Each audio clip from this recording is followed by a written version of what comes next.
जैसे कि आप सबने टाइटल देख लिया है कि आज मैं रामपाल को एक्सपोज करने जा रहा हूँ। इस्कॉन के बाद अगर कोई ऐसा व्यक्ति है जिसने सनातन धर्म की सबसे ज्यादा हानि की है तो वो है ये रामपाल। ये सब लोग आपको रॉन्ग ट्रांसलेशन करके बीच बीच में से श्लोक दिखा के और उन श्लोकों का भी गलत ट्रांसलेशन करके आपको मूर्ख बनाया जा रहे हैं और अपने नए नए भगवान को इंट्रोड्यूस करके नई नई थियरियों को इंट्रोड्यूस करके अपना धंधा चला रहे हैं। उनमें से एक है रामपाल। आज मैं इसके हर एक चीज का खंडन करने जाने वाला हूं। जो भी ये धंधा कर रहा है कबीर के नाम पे, कबीर साहब के नाम पे, आज उन सब का खंडन में करने जा रहा हूं। आज उनका जो बेस है ना वही मैं तोड़ डालूंगा। जिस बेस पे, जिस गीता के 2-3 श्लोकों पे गलत ट्रांसलेशन करके, गलत इंटरप्रिटेशन करके लोगों को बताया जा रहा है, अगर उस बेस को ही मैंने आज तोड़ दिया तो इसका पूरी जो थियरी है उसका ही नाश हो जाएगा। और ये वीडियो बहुत इंपॉर्टेंट है क्योंकि आप सब देखिए कि कैसे ये धूर्त लोग अपनी किताबों का, हमारी सनातन धर्म की पवित्र किताबों का गलत इंटरप्रिटेशन और ट्रांसलेशन करके आप लोगों को मूर्ख बनाते हैं, धंधा करते हैं। सबसे पहले तो इस्कॉन, अब दूसरा ये है रामपाल। और सबसे ज्यादा फॉलोअर्स रामपाल के अगर आप देखेंगे अभी ट्विटर पे हर जगह छाए हुए हैं। तो ये मूर्खों की गैंग है। इनको खुद शास्त्र पढ़ना नहीं है। कोई मूर्ख आके इंटरप्रिटेशन उल्टी पुल्टी करके मूर्ख बना के चले जाते हैं और ये दास दास करते उनके पैर छूने लगते हैं। आज मैं इसकी हर एक बात का खंडन करने जाने वाला हूं। देखो इसका बेस पता है कैसा? ये देखो मेरे पास ज्ञान गंगा है, ये इसी रामपाल ने लिखी है, चोर ने। सबसे बड़ा जो चोर है अभी का, प्रभुपाद तो गया, वो तो था ही चोर। अब ये दूसरा जो सबसे बड़ा चोर है रामपाल, उसका मैं आज खंडन करने जाने वाला हूं।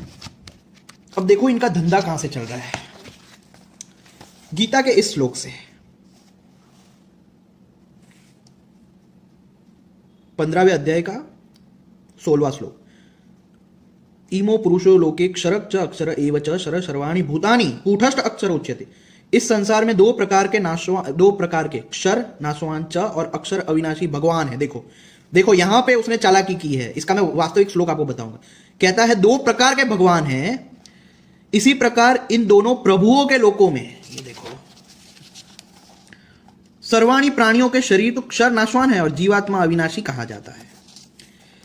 अब उसके दूसरे वाला श्लोक, उत्तम पुरुष तो कोई अन्य है जो दोनों प्रभुओं क्षर पुरुष अक्षर पुरुष से भी अन्य है। यह वास्तव में परमात्मा कहा गया है, तीनों लोगों प्रवेश करके सबका पोषण करता है, अविनाशी ईश्वर है। अब ये देखो इसने क्या किया है। स्पष्ट 3 प्रभु है, एक पुरुष ब्रह्म, दूसरा अक्षर पुरुष। क्षर पुरुष को ब्रह्म बता दिया, अक्षर पुरुष को पर ब्रह्म बता दिया और तीसरे परम अक्षर पुरुष को पर ब्रह्म बता दिया। और उसमें भी क्या किया, अपनी थियरी बनाई। कैसी थियरी? पूर्ण ब्रह्म जो है वो कबीर है, पर ब्रह्म जो है वो तो इनको भी नहीं पता, लेकिन ब्रह्म जो है उनको ये लोग कहते हैं काल है, काल। अब मैं इन्हीं श्लोकों का रियल ट्रांसलेशन आपको बताता हूं। क्या है इसका रियल ट्रांसलेशन? ये मेरे पास श्रीमद् भगवद गीता है, गीता प्रेस शांकर भाष्य।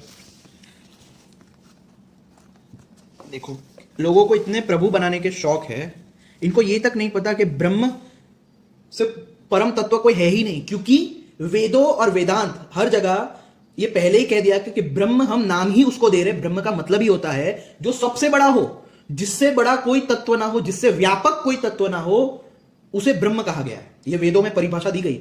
और वो कोई व्यक्ति नहीं है, वो कोई व्यक्ति को नहीं दिया गया है ये परिभाषा।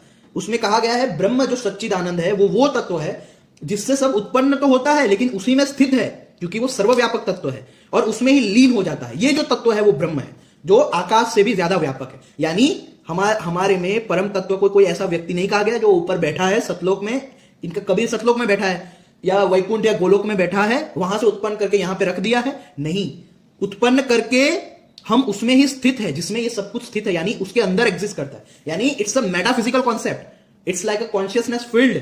हमारा वेदांत पूरी तरह से मेटाफिजिक्स है, साइंस है। अब देखिए मैं उस श्लोक का वास्तविक ट्रांसलेशन आपको दिखाता हूं। द्वाइमो पुरुषो लोके क्षराक्षर एव च शर सर्वाणि भूतानि। इसमें क्षर का मतलब दिया हुआ है और अक्षर किसको कहा है वो भी दिया हुआ है। लेकिन इसने क्या किया, क्षर को एक पुरुष अलग है और अक्षर मतलब एक भगवान अलग है। यानी क्षर ब्रह्म है और अक्षर पर ब्रह्म है, ये बताने की कोशिश की। अब देखिए इसका समुदाय रूप से पृथक किए हुए ये 2 भाव संसार में पुरुष नाम से कहे जाते हैं। इनमें से एक समुदाय क्षीण होने वाला, नाशवान। देखो क्षर का मतलब है जो जिसका नाश हो जाता है वो पुरुष है, और दूसरा उसके विपरीत अक्षर पुरुष है जो कि भगवान की माया शक्ति है। अक्षर जो है कूटस्थो अक्षर उच्यते, कूटस्थ। कूटस्थ का मतलब अगर आप सर्च कर लोगे अभी भी गूगल में तो कूटस्थ का मतलब होता है माया शक्ति। भगवान की जो योग माया है उसे कूटस्थ भी कहते हैं। तो कूटस्थ जो है वो भगवान की माया शक्ति को कहा गया है, जिसे अक्षर पुरुष कहते हैं। क्षर पुरुष की उत्पत्ति का बीज है तथा अनेक संसारी जीवों की कामना और कर्म आदि के संस्कारों का आश्रय है, वह अक्षर पुरुष कहलाता है। यानी ये जो कूटस्थ है, मूल प्रकृति माया भगवान की शक्ति, उससे ही क्षर पुरुष, यानी जो भी कोई नाशवान चीजें हैं, आपको पता है कि ये सब प्रकृति में से उत्पन्न होती है। मूल प्रकृति यानी माया से ही ये सब जो पंच महाभूत है वो उत्पन्न होते हैं, और पंच महाभूत नाशवान है, इनके नाश होते हैं। तो यही पे कहने की कोशिश की है कि इस अक्षर पुरुष यानी माया प्रकृति से ही क्षर पुरुष यानी जो सर्वभूतानी, यहां पे कहेंगे कि वो दोनों पुरुष कौन है, देखिए आप। तो भगवान स्वयं ही बतलाते हैं समस्त भूत अर्थात प्रकृति का सारा विकार तो क्षर पुरुष है, और कूटस्थ अर्थात जो कूट राशि की भांति स्थित है अथवा कूट नाम माया का है, जिसके वचना छल कुटिलता आदि पर्याय है। उपर्युक्त माया आदि अनेक प्रकार से जो स्थित है वह कूटस्थ है। संसार का बीज अंतर्हित होने के कारण वह कूटस्थ नष्ट नहीं होता, अतः अक्षर कहा जाता है। ये कूटस्थ मूल प्रकृति कभी नष्ट नहीं होती। जब प्रारंभ में सिर्फ ब्रह्म रहता है तो मूल प्रकृति अव्यक्त अवस्था में उसके अंदर एक रूप होकर रहती है, लेकिन जब वो व्यक्त होती है, जब ब्रह्म संकल्प करता है एको हम बहुश्याम, मैं एक से अनेक हो जाऊं, तो ये मूल प्रकृति व्यक्त होती है तो ब्रह्म को ही इन जगत के रूप में प्रोजेक्ट करती है। एक ही ब्रह्म को जीव और जगत के रूप में प्रोजेक्ट जो करती है वो है भगवान की माया शक्ति, ब्रह्म की माया शक्ति, जिसे योग माया कहा गया है, जिसे यहां पे अक्षर पुरुष कहा गया। और उससे ही ये सब क्षर पदार्थ यानी समस्त भूत प्रकृति का सारा विकार तो क्षर पुरुष है। जिसका नाश हो उसे क्षर कहते हैं, क्षर कि जिसका नाश हो रहा है। तो ये जितने भी एलिमेंट्स है जो प्रकृति से उत्पन्न होते हैं, पंच महाभूत, उन पंच महाभूतों से ही ये सारी चीजें बनी है। तो पंच महाभूत का ही नाश होता है, ये सारी चीजों का नाश होता है, इसलिए इसे क्षर कहा गया है। लेकिन आप देख सकते हैं कबीर ने, रामपाल ने इसको किस तरह से दर्शाने की कोशिश की है, तथा जो क्षर और अक्षर इन दोनों से विलक्षण है और क्षर अक्षर रूप दोनों उपाधियों के दोष से रहित है, वह नित्य शुद्ध बुद्ध और मुक्त स्वभाव वाला। यहां पे आत्म तत्व का निरूपण है, क्योंकि आत्म तत्व जो है उसका नाश नहीं होता है और इसलिए वो क्षर पुरुष नहीं है। आत्म तत्व जो है वो अक्षर भी नहीं है, क्योंकि वो माया से भी परे है। तो इसलिए वो जो पुरुषोत्तम है, यहां पे कृष्ण आत्म रूप से अपनी बात करेंगे। उत्तम अतिशय उत्कृष्ट पुरुष तो अन्य ही है, अर्थात इन दोनों से अत्यंत विलक्षण है, जो कि परमात्मा, परम आत्मा, परम जिसमें विशेषण है, नाम से कहा गया है। वह ईश्वर अविद्या जनित शरीरादि आत्माओं की अपेक्षा पर है, और यानी अविद्या वाले जो जिसको अविद्या लगी है, जीव भाव से पर है, और सब प्राणियों का आत्मा यानी अंतरात्मा है। इस कारण वेदांत वाक्यों में वह परमात्मा नाम से कहा गया है। उसी का विशेष रूप से निरूपण करते हैं, जो पृथ्वी, अंतरिक्ष और स्वर्ग इन तीनों लोगों को अपने चैतन्य बल की शक्ति से उनमें प्रविष्ट होकर केवल स्वरूप सत्ता मात्र से उनको धारण करता है, और जो अविनाशी ईश्वर है अर्थात जिसको कभी नाश ना हो, ऐसा नारायण नामक सर्वज्ञ और सबका शासन करने वाला। यहाँ पे नारायण यानी वो जो सगुण साकार रूप जो चार भुजा वाले हैं उनकी बात नहीं की गई है। नारायण यानी जो अधिष्ठान स्वरूप है। नर आयण, नर यानी ये जितने भी बीइंग्स है उनका आयन यानी आश्रय जो है, जो ब्रह्म है, यानी जो सर्वव्यापक तत्व है। तभी कहा ना कि जो तीनों लोकों में प्रवेश करके प्रविष्ट होकर कोई व्यक्ति तो नहीं हो सकता, वो कोई सर्वव्यापक चैतन्य ही होगा। उपर्युक्त ईश्वर का पुरुषोत्तम का नाम प्रसिद्ध है।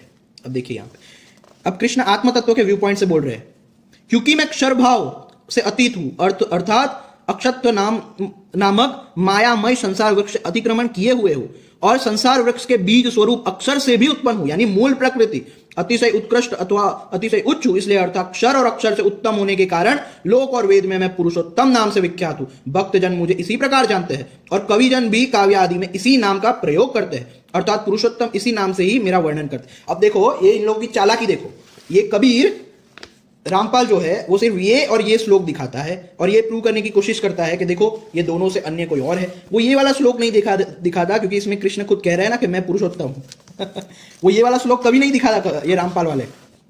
लेकिन यहां पे भी कृष्ण अपनी बात नहीं कह रहे, आत्म तत्व के व्यू पॉइंट से कह रहे। जैसे मैंने 2 वीडियो डाले हैं, अष्टावक्र गीता की महिमा, अवधूत गीता की महिमा, उसमें कृष्ण का मैं क्या है वो मैंने समझाने की कोशिश की है, उसको भी आप देख लीजिए एक बार। जो कोई अज्ञान से रहित अब इस प्रकार बतलाते हुए आत्म तत्व को जो जानता है, यानी पुरुष उत्तम जो आत्म तत्व है, उसके लिए यह फल बतलाया जाता है। जो कोई अज्ञान से रहित हुआ पुरुष उपरयुक्त विशेषणों से युक्त मुझ पुरुषोत्तम ईश्वर को ऊपर कहे हुए प्रकार से यह जानता है कि यह पुरुषोत्तम मैं हूं, वह सर्वज्ञ है, वह सर्व आत्म भाव से सबको जानता है, अतः सर्वज्ञ है। और हे भारत, सब भूतों में स्थित मुझ परमात्मा को ही सर्वभाव से सबका आत्मा समझ